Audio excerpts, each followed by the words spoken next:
It's Conduit News Radio with Paul Harrell. All right, ladies and gentlemen, welcome back to the program. This is the intersection of conservative ideas and reality. We're building a liberty machine here. So I guess last week we covered the story about how the Attorney General responded to a request for an opinion on whether or not there is a penalty for carrying a concealed handgun without a license. There was a letter written some 6 months ago by Senator Linda Collin Smith asking the Attorney General, Leslie Rutledge, if she could, focus solely on the question in the law, is there a penalty for carrying a weapon without a permit? And the Attorney General responded finally last week. Here with reaction, we have Senator Linda Collin Smith on the line. Linda, welcome back to the program, and good morning to you. Good morning, everyone. How are you doing, Paul? I am doing well. I'm doing very well. I first of all, just want to say that I really appreciate you asking for this opinion some 6 months ago, because I think everybody knows that you were trying to get the government to acknowledge the Second Amendment freedoms that we have, basically a decriminalization of possession of a weapon here in the state of Arkansas. So I thank you so much for that, Senator Linda Collin Smith. Thank you very much. I had to chuckle there and laugh. That 6 months ago, I sure did. And I appreciate that. I can tell you that's probably the most, on Facebook and social media of all kinds that I've and probably called about, and people that have ran into me have probably asked me about that opinion more than anything that I have talked about. Has she answered that question yet? And they really want to know. Mm-hmm. And of course she had not. And I even felt like that I had,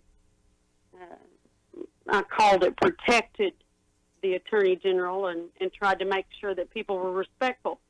As I requested the opinion, I have a job to do, and so does the General. As a legislator, I understand that we get very busy, and I know that she has had a lot of things that she's worked on out of state. Multiple times we, had, the death penalty issues going on and some serious things. So I have worked very hard to make sure that people were respectful, and I really wanted to give benefit of the doubt in whether or not that opinion would come out for the primaries.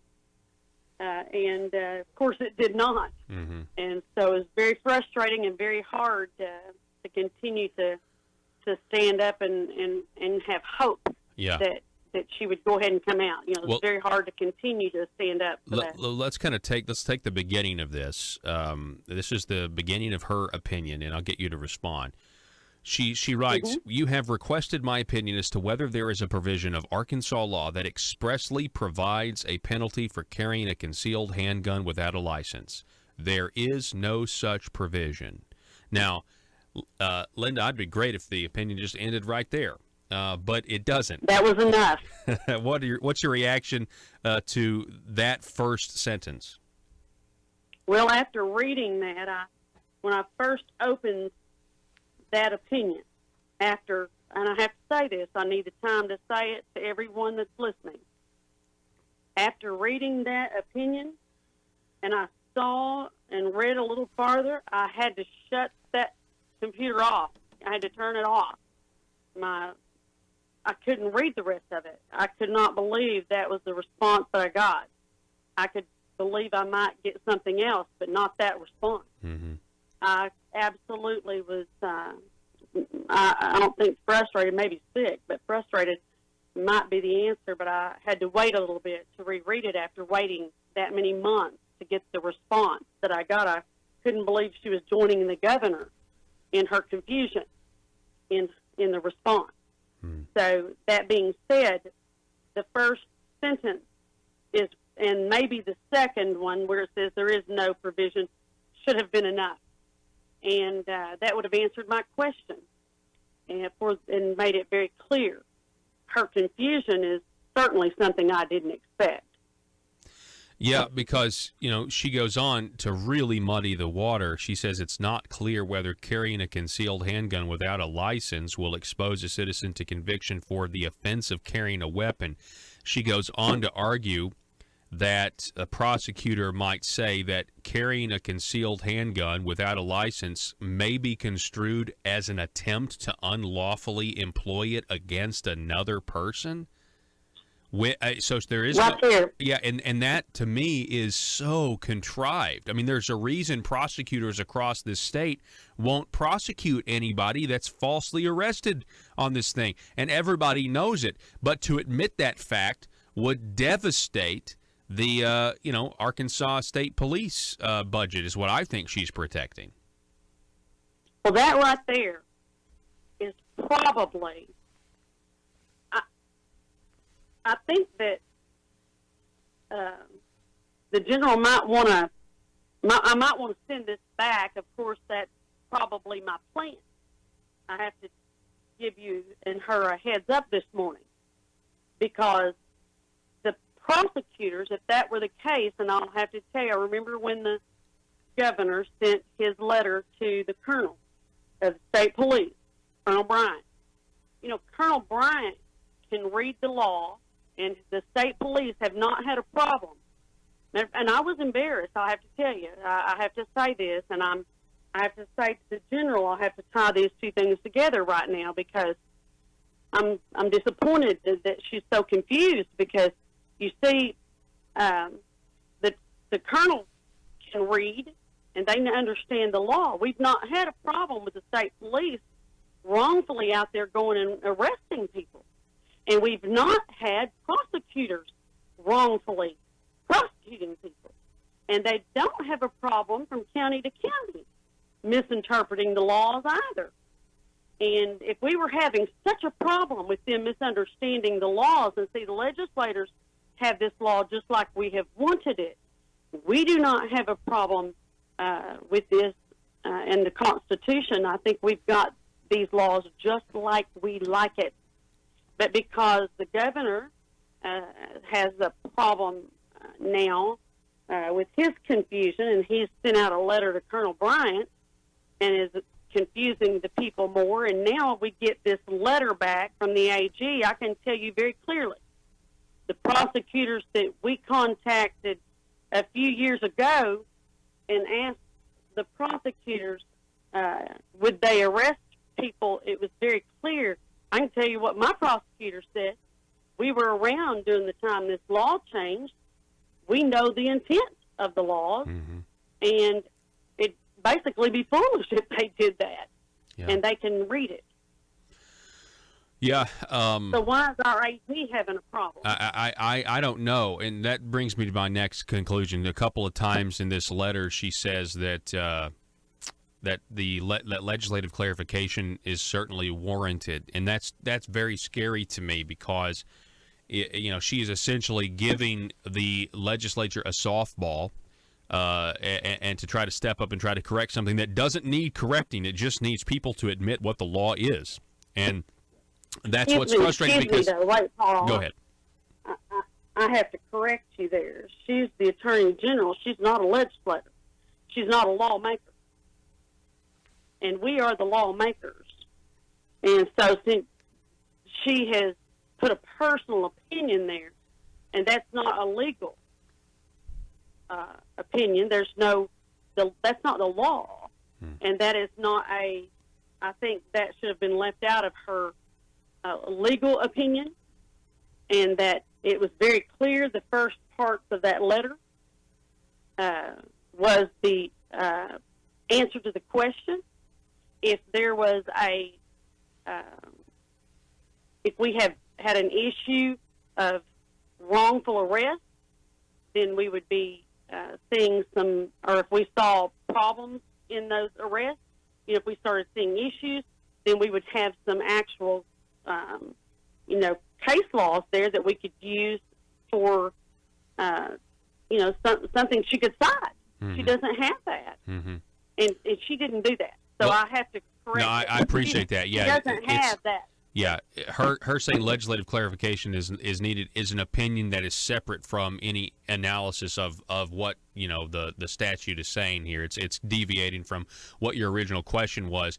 But my fear is, Linda, we're talking with Senator Linda Collin Smith, is that this is now opening a Pandora's box. I don't trust especially after last session with what happened with the enhanced carry bill and how that turned into just absolutely more regulations and more red tape, more money to the government to exercise their Second Amendment rights. If they try to clarify Act 746 or the code that allows people now to open carry, and now we have people admitting that there is no penalty for carrying a weapon without a permission slip from the government. If they try to clarify it, they're going to strip us of our rights. That's the only way they can go. To clarify it would be to strip us of our Second Amendment rights in the current law. Do you agree? I agree that what you might be seeing here is that the Attorney General possibly could be following in the governor's footsteps, waiting for the primaries to be over to answer something that they've told me they've had written, and possibly, as I'm stating this, that now she's confused on the law, that there possibly could be all kinds of problems. Well, possibly something could happen. They could stump their toe when they fall. And yes, I'm frustrated to have received some type of an opinion like this. And so I do believe that I will send my response that I had written when I contacted the Attorney General, saying it was time to get that response to me, and I was thankful she sent it on Friday. Apparently it's dated on Friday, and it came this weekend, of course, and it was there for Monday for everyone to find, and she did, and I appreciated that. It was time and past time, and so I appreciated that coming on. But it's my letter that I was drafting to send to her that I told I was sending.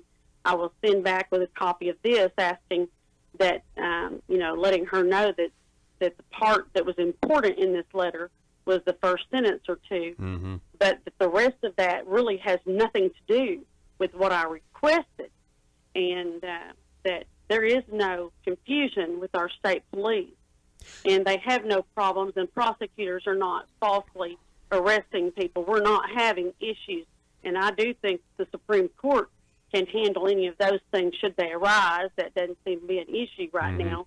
And if she has some other issues, then I think she can contact us. Yeah, it's almost as if the way this is written, it's some sort of Washington D.C. speak, and I almost think that maybe this might have actually come from the governor's office instead of the AG's office, because the law is clear that you are not guilty of possession of a gun or possession of a weapon unlawfully unless they can prove that you are going to employ it unlawfully against another person.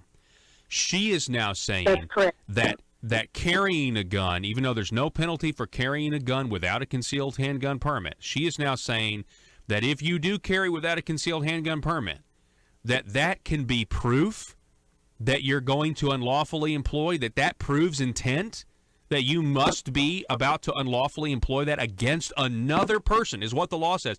That is legal gymnastics. That doesn't make any sense. And matter of fact, it means that there's now a conflict between what one part of the law says and what the other part of the law says.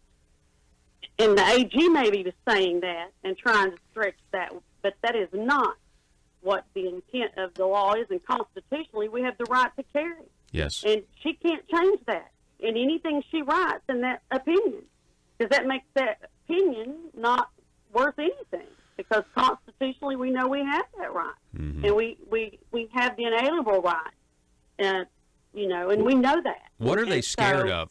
Senator Linda Collin Smith, are they scared? Do you think they're scared of letting us, of revealing what our rights are?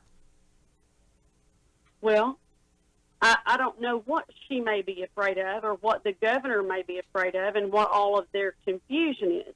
But the people of Arkansas that are law-abiding citizens want the right and are going to make sure that they have their rights. The thing that we have to do is make sure that we let people know what their rights are. But you know what is so disappointing?